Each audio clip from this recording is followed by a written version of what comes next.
jak jste si přečetli, tak tohle bude na jménu, tak tohle bude díl o otázkách o mně.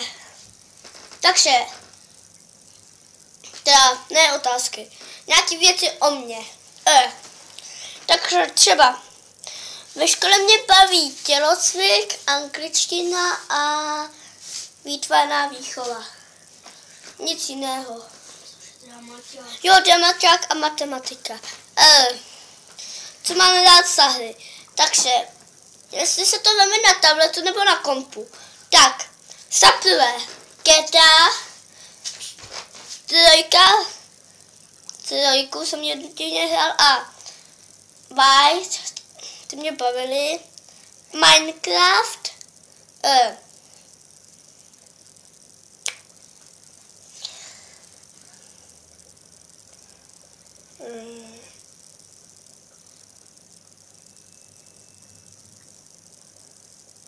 přeskočíme to.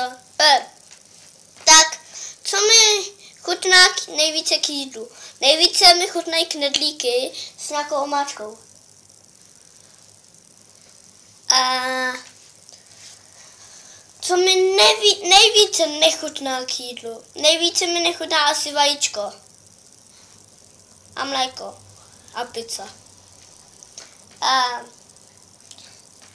jakou knížku mám nejraději? Takže takové knížky se najdou. Třeba Lego příběh. Tentokrát dají novou knížku a na to se hodně těším. Tu jsem ještě nečet, ale možná mě bude bavit. Potom teda dostanu tu knížku. Pak první knížka, která mě baví hodně, je Temný rytíř postel. Druhá věc, to je moje nejoblíbenější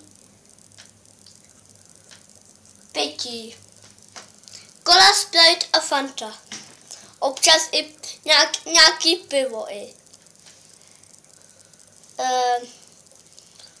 Co nenávidím na škole? To je taky dobrý, že na škole nenávidím, že se tam hlavně učíme, že tam musíme furt makat a ne se bavit, že o přestávkách nemůžeme jako zlobit, že nemůžeme chodit, když chceme na záchod a že hlavně se tam musíme hlavně moc učit. Co mám rád tady? Tak rodinu hlavně, rodinu nejvíc. To by bylo pro dnešní video všechno. Nezapomeňte dát like, po případě dislike, koment, po případě i odběr a čau!